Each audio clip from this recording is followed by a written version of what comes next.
Hello my friends. Today I want to just talk to you about my favorite sketching supplies. I love to draw in pencil and I have a very specific style and a specific set of things that I love to use.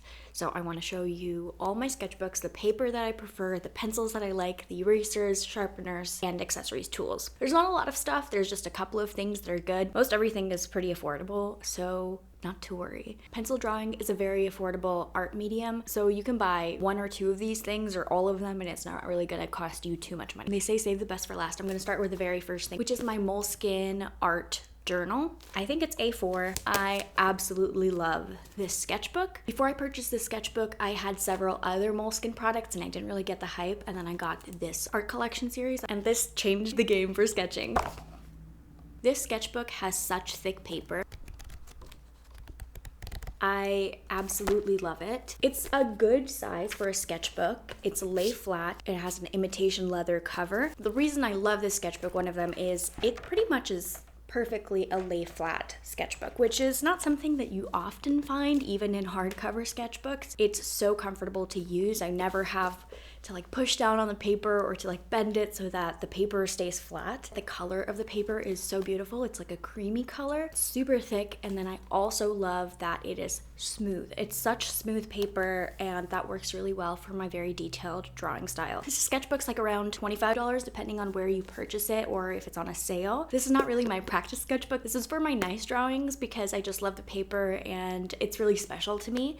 But I use it every week and I absolutely love this sketchbook. Whenever you see me working on a 4K pencil drawing video, it's probably gonna be in this sketchbook. Next up is another black sketchbook. This is a Pentalic sketchbook. Everything will be linked down below. I have repurchased this sketchbook several times. There was a point where it was discontinued or like you couldn't buy it anywhere and then all of a sudden it came back. I don't know what was up with that.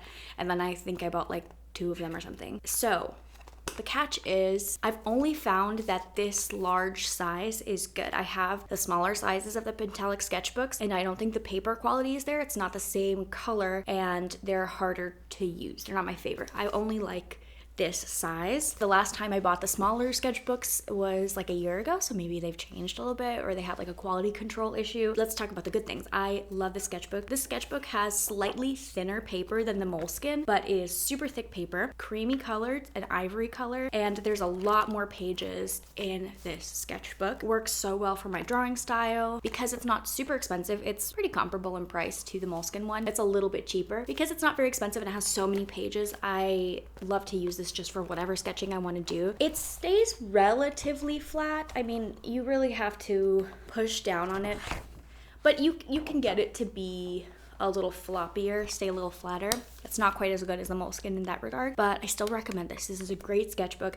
It has a lot more pages than the Moleskine, so you're getting a better deal for like per page. I love a sketchbook that has just the elastic. I prefer larger sketchbooks in general because of them sitting flat. When I want to draw smaller, I use my Strathmore 400 series marker paper. This is my very favorite paper. It's so affordable. I rave about this all the time. I have bought dozens of this type of paper. Most of my drawings, if they're not in a sketchbook, are gonna be on this marker paper. I use the larger size as well, and even the large size is very affordable. It is such like nice, thick sketching paper, super smooth to the touch, and not pure white. So it's really not as creamy as the Moleskine or Pentalic, but it's not bright white like the bluish white. The 6x8 is such a steal. It doesn't cost very much money at all, like $4 to $6, and it comes with 24 sheets. It's so easy to just stick in your bag. The glue at the top makes the pages easy to tear away, but still like this is still sturdy. It's marker paper, so I've used it for marker drawings and that's how I first stumbled across it. But I just found that it was the most beautiful consistency for drawing on and for creating smooth, creamy, detailed drawings.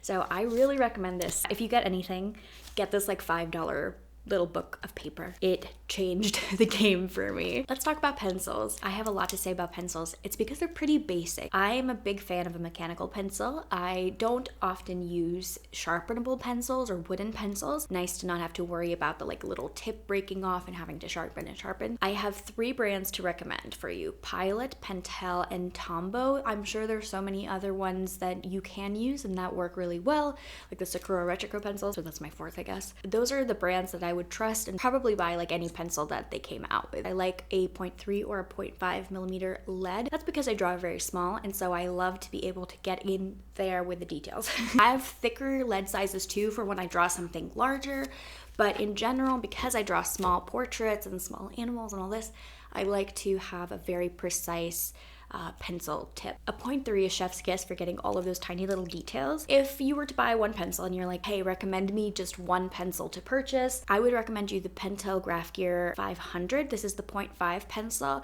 They come in 0.3, 0.7, 0.9. It's a great pencil. It is super sturdy. It's cheap. It's like $5 to $6. This feels really nice in your hand. It has a good grip. You don't have to clutch your hand too hard, or you don't have to worry about your hand sweating so much when you hold it. It's not necessarily like uncomfortable when you hold it for several hours at a time. I just also like the way that this looks. This is a drafting pencil. This is like a classic pencil that if you've never bought a nicer pencil, I would recommend this one. Nice, cute pencils that you can use over and over again are going to be like $3 to $10. $10 is like the most I would ever spend on a pencil unless it was like made of gold. I just use a little bit of a softer lead, so probably an HB. To be fair, all the pencils that I have like have millions of pieces of lead in them, and so I don't really have to worry about it, but I think I've just bought the Pentel or the Pilot HB lead before. When it comes to erasers, I have two that I love. This is the Staedtler Mars plastic one. It's not quite as good to me as the high polymer eraser. They're about the same thing. The high polymer I think is cheaper. You can get a huge pack of it. I don't have any kneaded erasers, and these are pretty much the only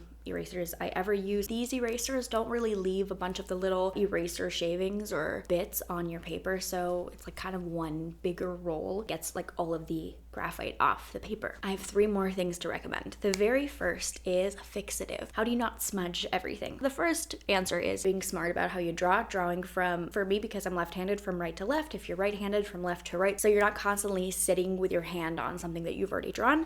The second way that I make sure I don't smudge anything, I really just use a random piece of paper that I can rest under my hand while sketching so that I'm not touching the drawing underneath it. It's as simple as that. But when it comes to wanting to make sure your sketch just doesn't smudge for years to come, you need a fixative. This is the fixative I've been using for the past 2 years. This one single can, as a person who draws constantly. So I can very well recommend this for the price. This is not the cheapest fixative you can find. There's so many different types, and I would probably trust or try any fixative that had like positive reviews. I think I've tried many of them. One thing to note is if you are making sure your drawing isn't smudging as you're drawing, if you're working on something for many, many hours, get a workable fixative. This one's not workable. It's not intended to draw over like a workable fixative would be. I'm sure you could, but get a workable fixative. I've had workable fixatives in the past, but I'm pretty careful with my process when I draw, so I don't feel that I need to use a workable fixative. This Sennelier one is fantastic. It's a little bit more expensive than like the Winsor & Newton one or whatever else is on the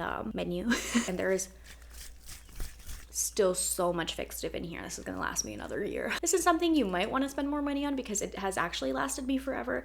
However, you don't really need to. I've not had a bad experience with a fixative that I've used before, so just use a fixative. The next thing I want to recommend is a pencil sharpener. Everything in this video is black, which is kind of funny. I'm wearing a black sweatshirt. I should have thought about this a little bit better, but I have this black wing pencil sharpener. I bought it because it was heavy and it looked nice, and I just wanted something kind of aesthetic, but I think this works so well. It really sharpens your pencils to a beautiful tip. It doesn't do that thing where some sharpeners accidentally open in your bag and all of the pencil shavings get in your bag. Overall, this is a very solid, dependable sharpener. I always look forward to using this, and even though I have like 2 or 3 other cheaper sharpeners, I think this one's like kind of fun to use, especially if you use wooden pencils. I would recommend getting something like nice. The very last product that I very seldom use, but I want to include because I do sometimes use it, is a blending stump. You don't need to buy blending stumps necessarily. You can use a Q-tip or a paintbrush for this to smudge your graphite out. But I do mention using a blending tool because when I'm drawing smaller, I don't really mind, blending with my fingers. On a larger drawing like this one, I definitely use the stump in certain areas because it was such a large surface to shade. So a blending stump, a paintbrush, a Q-tip, they're all great options for you if you're looking for something to blend with. You use a file to get off the graphite on these. You can get super cheap ones and a bunch of places like Amazon. So don't like spend $10 on a blending stump. That would be stupid. Thank you for watching this video. If you enjoyed it, give me a thumbs up and subscribe for more videos because I put them out every week. These are also the supplies that I'm going to be bringing with me on my trip to Italy in October. If you want to learn a little bit more about that, it's going to be linked down in the description. This is going to be my 3rd art retreat. I'm so excited to go to Italy with you guys. If you go to my Instagram, I have an Italy highlight for you to learn more about the trip. But yeah, these are the supplies I'm going to be bringing with me to Italy as well. If you enjoyed this video, give me a thumbs up and subscribe for more videos because I put them out every week. And make sure to give me a thumbs up. Follow me on Instagram, on TikTok, on Pinterest. But I hope you have a great rest of your day, and I'll talk to you guys in the next one. Bye.